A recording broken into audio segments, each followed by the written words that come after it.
खुदाबंद आज तेरा वचन इनकी जिंदगी में 100 गुना फलों को लेके आए। इन्हीं वचनों को सुने खुदाबंद, उनकी जिंदगियां बदले। तेरा वचन इनको सेम न रहने दे खुदा बाप। तेरा पाक गुरु खुदाबंद की अगुवाई करे, इन वचनों के जरिए इनको हील करे और डिलीवर करे। प्रभु यीशु मसीह के पवित्र और सामर्थी नाम में हम मांगते हैं, आमीन आमीन hallelujah. God bless you all. मेरा बिलीव है कि आज इस वचन से आप ब्लेस्ड होंगे। थर्सडे और संडे मॉर्निंग के वचन से भी आप ब्लेस्ड होंगे। ये वचन सुनने से पहले आपको मेक श्योर करना है कि आपने थर्सडे का वचन जरूर सुना हो। परमेश्वर हमेशा वचनों के जरिए से ही अपने लोगों से बात करता है। वचन कहता है कि जब इजरायली लोग परमेश्वर के सामने दुहाई देने लगे अपने दुखों में और कठिन परिश्रम के कारण जो उनको मिलता था, वचन कहता है जब उन्होंने परमेश्वर की दुहाई दी तो उन्होंने परमेश्वर ने मूसा को भेजा। इजरायली कौम की ये प्रॉब्लम रही है कि पहले वो प्रार्थना करते हैं कि प्रभु उन्हें छुटकारा दे, और जब परमेश्वर अपने लोगों को भेजता है उन्हें छुटकारा देने के लिए, क्योंकि बाइबल कहती है कि परमेश्वर आपका और मेरा वो इंसानों का इस्तेमाल करता है इस धरती पर काम करने के लिए। वो अकेला काम कर सकता है लेकिन करता नहीं, वो इंसानों का यूज करता है। लेकिन जब वही इंसान, वही नबी, परमेश्वर के लोग जब भेजे जाते हैं तो फिर उन्हें उसी मूसा से प्रॉब्लम थी जो परमेश्वर का मैसेज लेके आया था। क्योंकि जो रियल मैसेज है रिपेंटेंस का, जो रियल मैसेज है पापों की तौबा का, वो सुनने में मुश्किल है। लेकिन जो दूसरा मैसेज है जो आपको सिर्फ ब्लेसिंग की ओर आकर्षित करता है, सिर्फ प्रोफेटिक की ओर आकर्षित करता है, वो सुनने में अच्छा लगता है लेकिन उसका फल कुछ नहीं होता।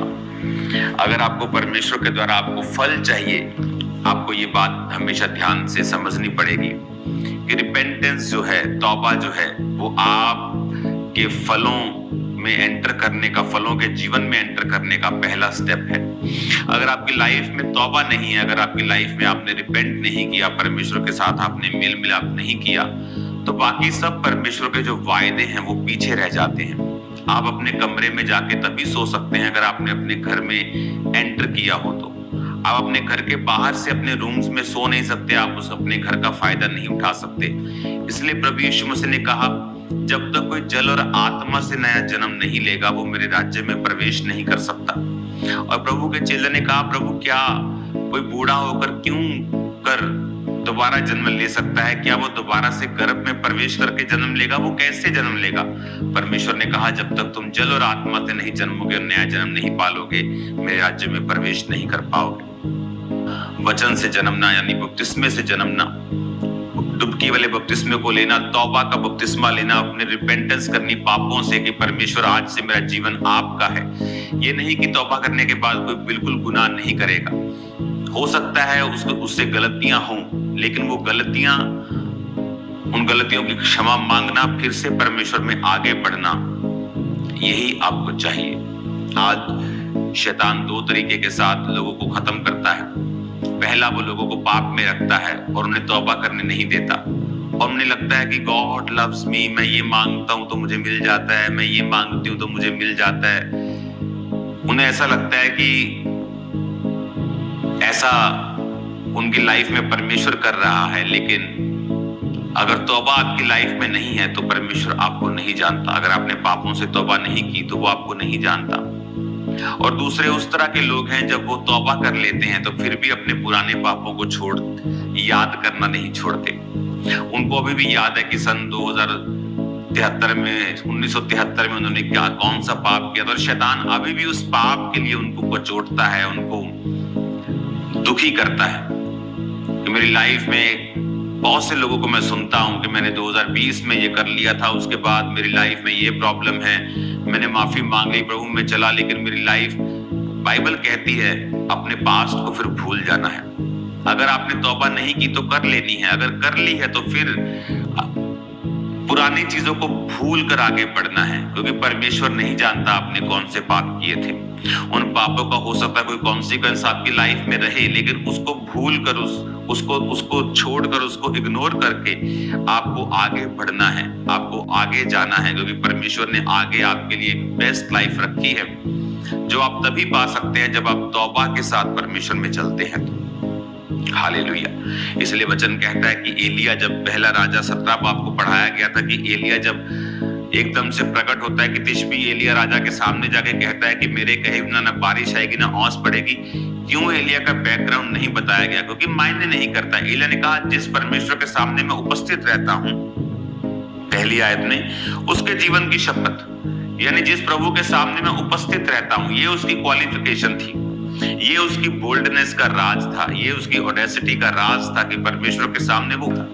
नहीं लिखा गया उसका माँ बाप कौन था, कहां से आया था, कितने साल का था, कौन सी जाति, रंग, उस गोरा क्या था, वो कितना पढ़ा लिखा, कुछ नहीं लिखा, क्योंकि ये मायने नहीं करता। ये संसारिक चीजें हैं। आप पढ़ना लिखना चाहते हैं, आप पढ़े, खूब पढ़े।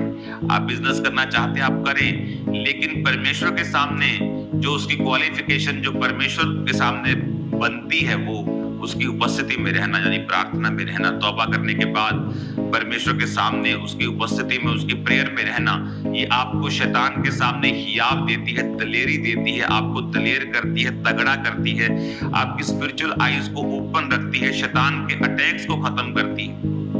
आप कभी डिप्रेशन में नहीं जा सकते अगर आप रोज प्रार्थना में जाएं तो। अगर आप रोज वचन पढ़ें, आप डिप्रेस नहीं हो सकते। शैतान उन लोगों को डिप्रेस नहीं कर सकता जो परमेश्वर के वचन को जान गए और समझ गए। वो शक के जरिए आता है।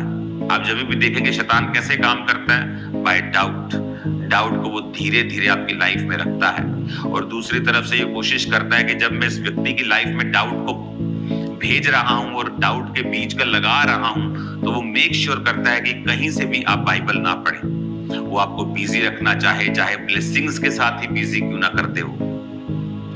मैं आपको सच बात कह रहा हूं ताकि आप बाइबल ना पढ़ सके, क्योंकि डाउट्स, जो शक हैं, शैतान के जरिए जो आपकी लाइफ में आते हैं, जब आप बाइबल पढ़ते हैं, वो शक साथ साथ वो गंदगी रिमूव होती है। आपके रूम में गंदगी आप साफ करते हैं, आपका वॉशरूम गंदा आप साफ करते हैं, लेकिन अगर आप उसे लगातार यूज करें और साफ ना करें, उसको इग्नोर करें, उसी तरह से जब आप शैतान को रोक नहीं सकते, आप अपने दिमाग में विचारों को डालने से, शक को डालने से आप रोक नहीं सकते। आप नहीं कहते शैतान आज के बाद तो मेरे मन में कुछ नहीं डालेगा, लेकिन अगर आप लगातार वचन के साथ जुड़े रहें और प्रभु की उपस्थिति में रहे, जिस तरह एलिया रहता था, तो क्या होता है कि वचन जो है, चाहे आपको उस बात की फीलिंग हो या ना हो, फील हो रहा हो कि नहीं, लेकिन वचन आपकी सोल को फीड करता है, आपकी सोल का खाना है, आपको मजबूत करता है और शक को, डाउट्स को आपके जानते हुए और अनजाने में भी वो आपकी लाइफ से रिमूव करता है, और वो गंदगी की सफाई जो शैतान डालता है उसको साथ साथ में वो साफ कर देता है। Hallelujah, hallelujah, hallelujah.